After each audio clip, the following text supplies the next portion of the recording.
নমস্কার, অ্যাস্ট্রোলজার অপর্ণা দত্ত আজকে মাসিক রাশিফলের সিরিজে আমরা আজকে ধনুরাশি নিয়ে আলোচনা করব। তো এক্ষেত্রে প্ল্যানেটের অবস্থানগুলো বলে নিই। থার্ডে রাহুর অবস্থান, ফোর্থে শনির অবস্থান, সেভেন্থে মাসের শুরুতে শুক্র থাকছে এবং সেভেন্থে বৃহস্পতি ট্রানজিট ঘটেছে বলে আপনার রাশির 7th হাউসে জুপিটার রয়েছে। এটা খুব গুড ট্রানজিট। সপ্তমভাবে বৃহস্পতি থাকলে বৃহস্পতি লগ্নে দৃষ্টি দিচ্ছে এবং 3, 7, 11th হাউসকে অ্যাক্টিভেট রাখছে, মানে আপনার কাম ত্রিকোণকে, আপনার ডিজায়ার ফুলফিলমেন্টের জায়গায় বৃহস্পতি কিন্তু বসে রয়েছে। এবং অষ্টমভাবে রবি আর বুধের বুধাদিত্য হয়ে রয়েছে, নবমে কেতু, দশমে মঙ্গল দিকবলি হয়। সুতরাং আপনি কিন্তু আগস্ট মাসে অত্যন্ত এনার্জি সহকারে কর্মের জায়গায় অবতীর্ণ হবেন, কিন্তু উল্টো দিকে শনি কিন্তু রেট্রোগেট অবস্থানে দেখছে। চতুর্থভাবে শনির অবস্থান এক কথায় খারাপ, কারণ যে কোনো ম্যালিফিক প্ল্যানেট আপনার মনের গোচরে যদি থাকে, সে আপনার মনকে সবসময় কলুষিত করবে এবং মনের ভেতরে ফ্রাস্ট্রেশন, ডিপ্রেশন, ডিজ্যাকশান, যেসব ব্যাড কোয়ালিটিগুলো আছে সেগুলোকে সৃষ্টি করবে। শনি কিন্তু আপনার চতুর্থভাবে বসে রয়েছে, রাহু তৃতীয়ভাবে বসে আছে। রাহুর অবস্থান ভালো, কিন্তু রাহুর পেছনে শনি বসে আছে, এটাও কিন্তু রাহুর একটা ফোর্স শনির ওপরে থাকবে। সুতরাং গৃহেতে, বাড়িতে কিন্তু একটা অশান্তিময় পরিবেশ কিন্তু থাকবে। আপনার মেন্টাল স্যাটিসফ্যাকশন কিন্তু বাড়িতে আর থাকবে না।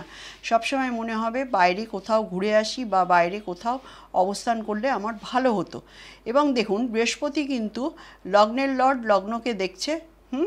সুতরাং হেলথের জায়গা কিন্তু আপনার ঠিক থাকবে এবং ফাইন্যান্সের লর্ড যে কিনা শনি, সে কিন্তু আপনার চতুর্থভাবে বসে আছে এবং রেট্রোগেট অবস্থায় বসে আছে।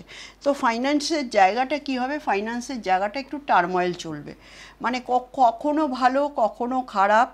শনি জবে থেকেই চতুর্থভাবে গেছে। শনির যখন থার্ডে অবস্থান ছিল, আপনার কিন্তু টাইমটা খুব ভালো ছিল। বিগত 2.5 বছর আপনি খুব ভালো সুখভোগ করেছিলেন, কিন্তু বর্তমানে কিন্তু আপনার অর্থনৈতিক জায়গাটা কিন্তু একটু টার্ময়েলের মধ্যে চলছে। অর্থনৈতিক জায়গা, মন মানসিকতার জায়গা, সব কিছুই কিন্তু একটু টার্ময়েলে চলছে। কিন্তু এক্ষেত্রে বলার আছে যে জুপিটার যেহেতু লগ্নকে দেখছে, সুতরাং সব কিছুই কিন্তু আপনি ম্যানেজ করে নিতে পারবেন। অষ্টমভাবে বুধ আর রবির যে বুধাদিত্য যোগ, বুধ কিন্তু রেট্রোগেট। বুধ রেট্রোগেট হলে কিন্তু পড়াশোনার ক্ষেত্রে একটা হয় প্রবল আগ্রহ, মানে ইন্টেন্সিটি অনেক বেশি, আবার অনেক সময় দেখা যাচ্ছে আগ্রহ নেই, পড়াশোনা করতে ইচ্ছে করছে না। এই ধরনের, মানে বিশেষ করে যারা স্টুডেন্ট ক্যাটাগরিতে আছে, তারা কিন্তু এই ধরনের একটা সিচুয়েশন ফেস করবে যতদিন বুধ রেট্রোগেট আছে। এমনিতেই অষ্টমে রবির অবস্থান মানে রবি চলে গেল গাড্ডায়। নবমের লর্ড নবমের দ্বাদশে রয়েছে। পিতার শরীর স্বাস্থ্য নিয়ে কিন্তু একটু সচেতন হতে হবে। বাবার কিন্তু এই সময়টা ভালো যাচ্ছে না, বাবার কিন্তু শারীরিক অসুস্থতা কিন্তু থাকবে। বাবার যে লর্ড, সে কিন্তু বাবার থেকে দ্বাদশভাবে রয়েছে। সুতরাং এক্ষেত্রে কিন্তু পিতার শরীর স্বাস্থ্য, পিতার সমস্ত কিছুই কিন্তু এখানে খারাপ দেখছি আমি। তো পিতার ক্ষেত্রে কিন্তু একটু নজর দিতে হবে। যারা হায়ার এডুকেশনে আছেন, তাদেরও কিন্তু এই সময়টা অনেক বাধা বলতে, আপনারা যদি বিদেশে যাওয়ার চেষ্টা করেন, যারা ধরুন এডুকেশন করতে বিদেশ যাবেন, তাদেরও কিন্তু বাধা। কারণ মার্কারি রেট্রোগেট, যে কোনো প্ল্যানেট যখন রেট্রোগেট হয়, তখন কিন্তু সেই জায়গাটায় সে একটা মানে বাধা সৃষ্টি করে। বাধা মিন্স ডিলে এবং ডিজাকশনের সৃষ্টি করে। তো সুতরাং এখানে মার্কারি হচ্ছে আপনার 10th লর্ড এবং 7th লর্ড। সুতরাং এখানে বুধ কিন্তু আপনার দশম ভাব ওরিয়েন্টেড এবং সপ্তম ভাব হচ্ছে কি আউটার ওয়ার্ল্ড। তো আপনার আউটার ওয়ার্ল্ডের সঙ্গে যে কানেক্টিভিটি, সেই জায়গাটায় কিন্তু অনেক প্রবলেম সৃষ্টি করবে। মঙ্গলের 4th অ্যাসপেক্ট কিন্তু লগ্নের ওপরে আছে। তো বৃহস্পতির অ্যাসপেক্ট থাকাতে মাথা অতটা গরম হবে না, কিন্তু আপনাকে এই জায়গাটা সজাগ থাকতে হবে। 12 লর্ড যখন লগ্নের উপর দৃষ্টি দেয়, আমাদের কি হয়, একটা ইমিউনিটি সিস্টেমের ডাউন হয় এবং অনেক কিছু ভুলভাল ডিসিশন কিন্তু মানুষের ভেতরে ইমপ্লিমেন্ট হতে থাকে। মানে যেটা ঠিক নয়, যেটা আপনার জন্য সুইটেবল হবে না, আপনার এই সময়ের বিরুদ্ধ, আপনি সেগুলোর দিকেই বেশি করে ধ্যান দেবেন।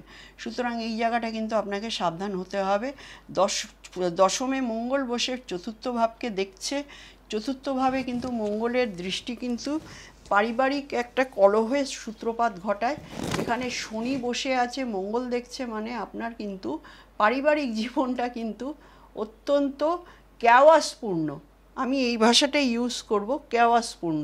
সুতরাং এই জায়গাটা আপনাকে নিজেকে ম্যানেজ করে চলতে হবে, কারণ জুপিটার আপনাকে সেই ম্যানেজেবল কন্ডিশনটা আপনাকে তৈরি করে দেবে। জুপিটার আপনার ভেতরে একটা সিক্স সেন্স প্রদান করবে, যেহেতু সে চতুর্থের লর্ড, সুতরাং সে কিন্তু আপনাকে সাবধান করবে যে এই জায়গাটা ঠিক নেই, এই জায়গাটা করো।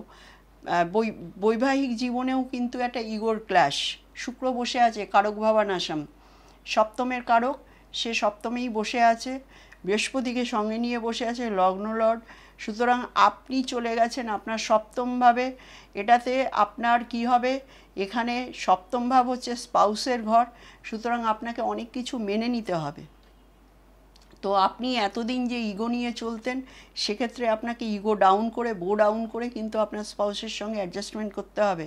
এটা কিন্তু ধনুদের জন্য একটা প্রেস্টিজিয়াস ইস্যু, কিন্তু আপনার সেটা করতে হবে। ধনু মানে কি? ধনু মানে হচ্ছে আপনি একজন যোদ্ধা। সুতরাং আপনার কিন্তু এই যে অপোনেন্ট, আপনার যারা ব্যবসা সেক্টরে আছে, আপনার যারা পার্টনারশিপে আছে, তাদের সঙ্গেও কিন্তু আপনাকে অনেক দৃষ্টিভঙ্গি সজাগ রেখে আপনাকে কাজ করতে হবে, না হলে কিন্তু আপনার লসের সম্ভাবনাও আছে। জুপিটার কিন্তু আপনার লগ্ন চতুর্থের লর্ড হয়ে 11th-এ দেখছে, বাট 11th-এ দেখছে শত্রু রাশির ঘরে, এবং সে শত্রুকেই সঙ্গে নিয়ে সপ্তমে বসে আছে।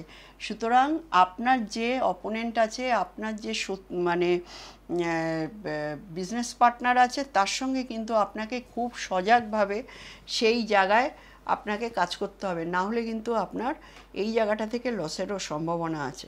থার্ডে রাহু অবশ্যই আপনার জীবনে ডিজায়ার ফুলফিল করবে, আপনি যেটা চান সেটা আপনার জীবনে এনে দেবে। রাহু থার্ডে অবস্থান ভীষণই ভালো, চন্দ্রের তৃতীয় রাহুর অবস্থান আপনাকে সঠিক জায়গায় ডিজায়ার করাবে, আপনাকে আপনার হবি ফুলফিল করাবে। যারা ফটোগ্রাফি ফিল্ডে আছেন তাদের জন্য ভালো, যারা সিনেমার ফিল্ডে আছেন তাদের জন্য ভালো। এবং এক্ষেত্রে রাহু আপনার 7th হাউসের রাহুর অ্যাসপেক্ট রয়েছে, সুতরাং এখানে কিন্তু ভেনাস বসে আছে, রাহুর অ্যাসপেক্ট রয়েছে, রিলেশনশিপের ফ্লারিশমেন্ট হবে। মিথুন রাশির ঘর, মিথুন রাশির ঘর হচ্ছে কামত্রিকোণের প্রথম হাউস, সুতরাং রিলেশনশিপে কিন্তু আপনার প্রচণ্ডভাবে ফ্লারিশমেন্ট হবে। আবার নতুন কোনো রিলেশনশিপ হতে পারে। এক্ষেত্রে ব্যবসার ক্ষেত্রে কিন্তু বিদেশের কানেকশান, ফরেনের কানেকশান কিন্তু আসবে, কারণ সপ্তম ভাব আমাদের যেমন ব্যবসার ভাব, সপ্তম ভাব কিন্তু আমাদের সম্পর্কেরও ভাব, সপ্তম ভাব কিন্তু আমাদের স্পাউসেরও ভাব, সপ্তম ভাব কিন্তু আউটার ওয়ার্ল্ড, ঠিক আছে। ফরেন কানেকশান হতে গেলে আমাদের 7th হাউসকে লাগবে। সুতরাং থার্ডে থেকে রাহু কিন্তু আপনার ফরেন কানেকশানের জায়গাটাও দিচ্ছে। সুতরাং মোর ওভার খুব চ্যালেঞ্জফুল একটা সময়, ভালোও আছে খারাপও আছে। খারাপের মধ্যে যেটা মেনলি সমস্যা সেটা হচ্ছে ষষ্ঠভাবে শনির দৃষ্টি আপনার শত্রুকে যেমন সে ডাইলুয়েট করবে, ষষ্ঠভাবে কিন্তু আপনার চাকরি জায়গাটাও শনি খেয়ে নিতে পারে। সুতরাং এই জায়গাটা কিন্তু আপনাকে খুব সাবধানতা অবলম্বন করতে হবে। শনি রেট্রোগেট হয়ে একবার ষষ্ঠে দৃষ্টি দিচ্ছে, একবার পঞ্চমে দৃষ্টি দিচ্ছে, মানে থার্ডে নেমে। সুতরাং ফিফথ হাউস হচ্ছে আপনার সন্তানের জায়গা, আপনার বুদ্ধির জায়গা। শনি যাতে আপনার বুদ্ধির জায়গাটাকে মরচে ধরে গিয়ে না দিতে পারে, সেটাও কিন্তু আপনাকে দেখতে হবে। সুতরাং খুব চ্যালেঞ্জফুল একটা সময় ধনুদের জন্য। যদি আপনারা সেই মেনটেনেন্স জায়গাটা ঠিকঠাক করতে পারেন, রাহু কিন্তু আপনাকে সেই প্রাচুর্যটা দেবে। থার্ডে রাহুর অবস্থান বা রাহুর প্লেসমেন্ট বা থার্ড দিয়ে রাহুর ট্রানজিট, ম্যালিফিক প্ল্যানেট, এটা কিন্তু খুব ভালো। 3, 7, 11 11th হাউসেও কিন্তু রাহুর একটা দৃষ্টি রয়েছে। সুতরাং এই জায়গাটা কিন্তু আপনারা একটু সজাগভাবে গুটি সাজিয়ে যদি চলতে পারেন, তাহলে এই সময়টা কিন্তু আপনাদের। ঠিক আছে, ধন্যবাদ।